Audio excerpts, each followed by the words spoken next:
اور شاید آپ کو یہ سن کر بہت افسوس بھی ہو کہ یہ انتہائی ضروری کام ہے جو آپ ہی کو کرنا ہے۔ تو اس کی آنکھوں میں ناگوار سا تاثر اتر آیا تھا، جسے محسوس کرنے کے باوجود وہ اپنے تحکم بھرے انداز میں بولا جو صبا سے بات کرتے ہوئے خود بخود اس کے لب و لہجے میں اترتا تھا۔ تو یہ کہ میری وارڈروب بالکل خالی پڑی ہے، شرٹس غائب، رومال، جرابیں، ٹائیاں، اور میں یہ بے ترتیبی تو نہ برداشت کر سکتا ہوں، نہ ہی عادی ہوں اس لاپرواہی کا۔ یہ کام آپ نوری سے کہہ کر بہت اچھے طریقے سے کروا سکتے ہیں۔ صبا نے کچھ دیر پہلے اس کے کہے جملے کا جواب دے کر گویا اس پر اس کی اوقات ظاہر کی تھی۔ بہت نڈرپن کا مظاہرہ کرنے کے بعد وہ جانے کے ارادے سے پلٹ گئی تھی، مگر اس کی بے خودی کو اس قدر غصہ دلائے گی یہ اس نے سوچا نہیں تھا۔ اس کے واپس پلٹتے ہی نوفل نے اس کا ہاتھ تھام کر ایک جھٹکے سے اسے روکا تھا۔ وہ لڑکھڑائی اور سنبھلنے کی کوشش میں دونوں کے مابین موجود ان بھر بھی نہیں رہا تھا۔ میں نے آپ سے کتنی مرتبہ کہا ہے کہ ہم دونوں کے بیچ موجود رشتے کو دھیان میں رکھ کر یہ بات کیا کریں۔ جب تک آپ اس حیثیت سے اس کمرے میں موجود ہیں یہاں کا ہر کام آپ کی ذمہ داری ہے، اور اس سلسلے میں کوئی بھی کوتاہی میں برداشت نہیں کروں گا۔ اس قدر غیر ارادی قربت صبا کو سنسناہٹوں میں دھکیل گئی تھی۔ سلگتی سانسیں اس کی سبھی پیشانی کو آلود کر گئی تھیں۔ اپنے بکھرتے حواس کو سمیٹ کر اس کے سینے پر ہاتھ رکھ کر مقدور بھر قوت کے ساتھ اسے پیچھے دھکیلنے تک وہ جیسے ہلکان سی ہو گئی تھی۔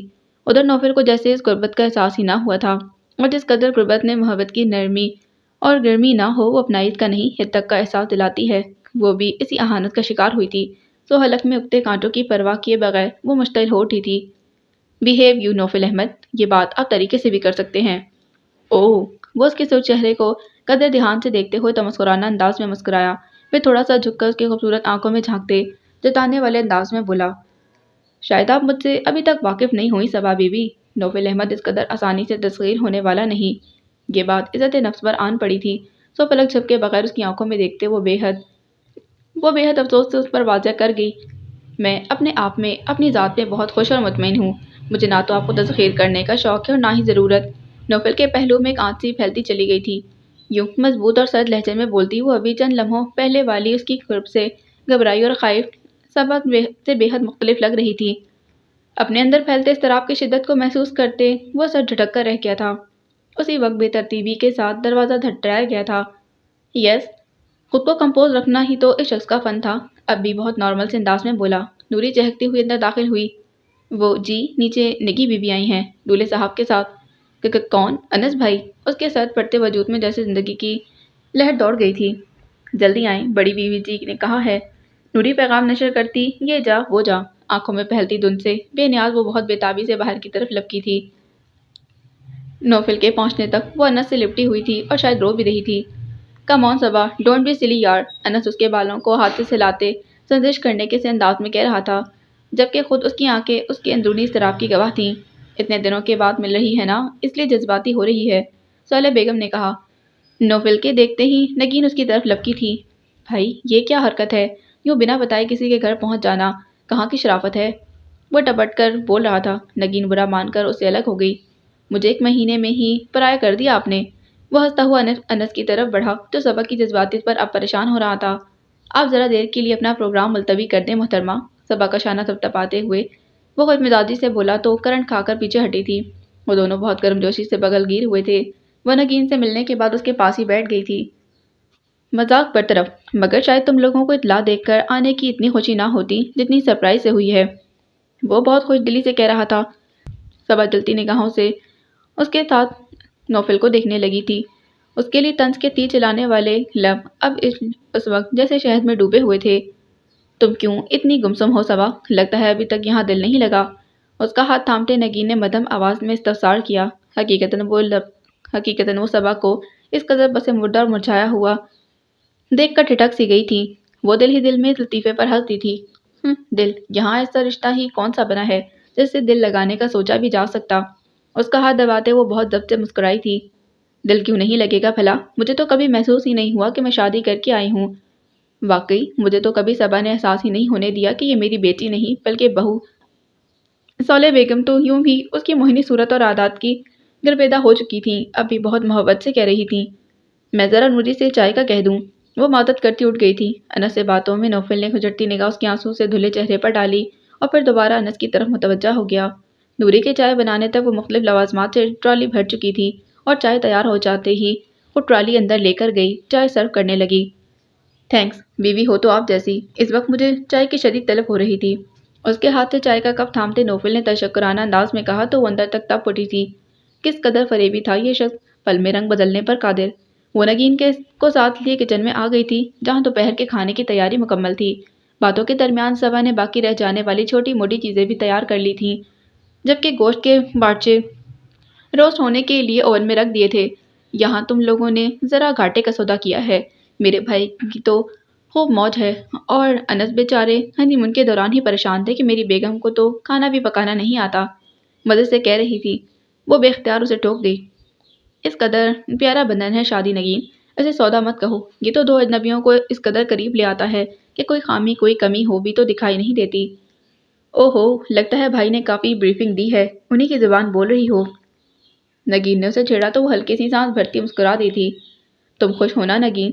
اس نے نگین کے کھلتے ہوئے چہرے کو نظر بھر کر دیکھتے ہوئے پوچھا تو اس کے ہونٹوں پر شرمگی سے مسکراہٹ پھیل گئی تھی۔ کیا مجھے دیکھ کر اس بات کا اندازہ نہیں ہوتا؟ اس نے جواباً پوچھا تو صبا نے اس کو چوم لیا تھا۔ بئی ہو رہا ہے، ماشاءاللہ سے اتنی پیاری لگ رہی ہو کہ حد نہیں، اور یہ سب میرے بھائی کی محبت ہی تو ہے، وہ قدر شرارت سے بولی تو نگین بھی ہنس دی۔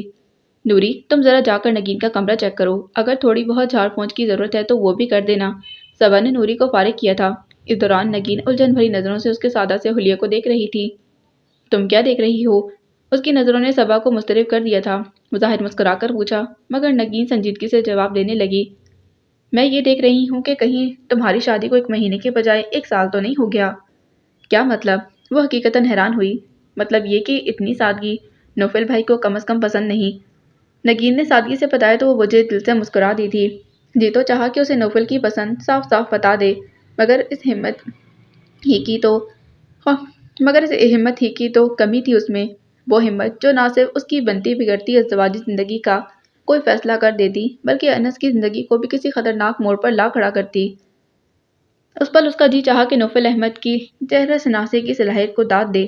کتنی کامیابی سے اس نے وہ کھیل رچایا تھا، جان جو کیا تھا کہ وہ رشتوں کی خاطر سب کچھ تیاگ سکتی ہے اور کبھی مر کر بھی حقیقت نہیں بتا پائے گی۔ اسے اپنے سکھ کی خاطر انس اور نگین کی زندگی برباد نہیں ہونے دے گی۔ ٹھیک جانچا تھا اس نے، کیا وہ اپنے بھائی کی ہستی مسکراتی زندگی کو داؤ پر لگا سکتی ہے؟ اس نے نگین کے سجے سنورے دلکش سراپے پر ایک نگاہ ڈالی تھی۔ خوبصورت لباس، گولڈ کی جیولری اور دونوں کلائیوں میں سونے کی چوڑیاں پہنے وہ دلکشی کی حدود کو چھو رہی تھی۔ کبھی نہیں، اس کے دل اور ذہن نے بہت شدت کے ساتھ اس ظالمانہ سوچ کی نفی کی تھی۔ دلکش اور دل نواز سراپا جو اب اس کے عزیز الجان بھائی کی محبتوں کا امین تھا، وہ اسے اپنی وجہ سے برباد نہیں دیکھنا چاہتی تھی، سو اس نے نوفل احمد کی طرح چہرے پر چہرہ لگانے کی عادت ڈال لی تھی۔ تمہیں پتہ ہے نا، مجھے ان زر بر کپڑوں سے اس قدر الجھن ہوتی ہے، اور یہ میک اپ تو شادی سے پہلے کبھی ان چیزوں کو چھوا بھی نہیں تھا۔ مگر پھر بھی صبا، لوگ کیا کہیں گے؟ مجھے دیکھو، روزانہ نیا جوڑا پہنتی ہوں، میک اپ کرتی ہوں۔ نگین کے بچکانہ انداز پر وہ مسکرا دی، پھر قدرے مذاق اڑانے والے انداز میں بولی، اب میں عروسی لہنگا پہن کر تو کچن میں کام نہیں کر سکتی، لوگ تو اس پر بھی کچھ کہیں گے۔ بائی دا وے، تمہیں اتنی جلدی کچن سنبھالنے کو کس نے کہا ہے؟ جہاں تک مجھے یاد پڑتا ہے تو کبھی بھی اتنی ظالم نہیں رہی ہیں امی۔ نگین نے ایک اور اعتراض اٹھایا تھا۔ ویسے تو شاید وہ ان باتوں پر غور نہ کرتی، مگر ان دونوں کے مابین رشتے کی نوعیت حساس ہونے پر مجبور کر رہی تھی۔ کم آن نگی، اب یہ میرا گھر ہے اور اپنے گھر میں کام کرنے کے لیے اب کسی کی اجازت کی ضرورت نہیں، اور پھر مجھے تو یوں بھی گھرداری کا بہت شوق ہے، اس لیے ماما کے منع کرنے کے باوجود میں بہت سے کام کرنا شروع کر چکی ہوں۔ صبا نے ہلکے پھلکے انداز میں کہا، جو کافی حد تک سچ تھا۔ اسے گھرداری کا شوق تو تھا ہی، مگر نوفل کا یہ رویہ اتنی جلدی اسے اپنی توجہ بٹانے کے لیے مجبور کر گیا تھا، ورنہ عام حالات میں تو شاید بھی ابھی وہ ہنی مون پیریڈ انجوائے کر رہے ہوتے، پھر خاندانی دعوتیں اڑا رہے ہوتے۔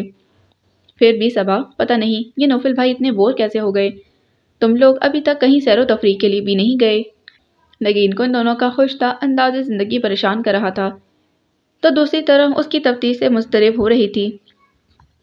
سیر و تفریح کے لیے تو ساری عمر پڑی ہے، اور پھر پلاننگ تو ہے ہماری، بس ان کی کچھ پرابلمز کی وجہ سے ہمیں اپنا پروگرام ملتوی کرنا پڑ گیا۔ اس نے نرمی سے بات کلیئر کرنا چاہی، پھر اضافہ کیا، ویسے خود مجھے بھی سیر و سیاحت کا کافی خاص شوق نہیں ہے۔ صبا، تمہیں نہیں پتا کہ تم کیا چیز مس کر رہی ہو، یقین کرو، انس کا زندگی بھر کا ساتھ اپنی جگہ، مگر ان کی جو محبت اور توجہ میں نے ہنی مون پیریڈ کے دوران دیکھی ہے، وہ میں ساری زندگی نہیں بھول سکتی۔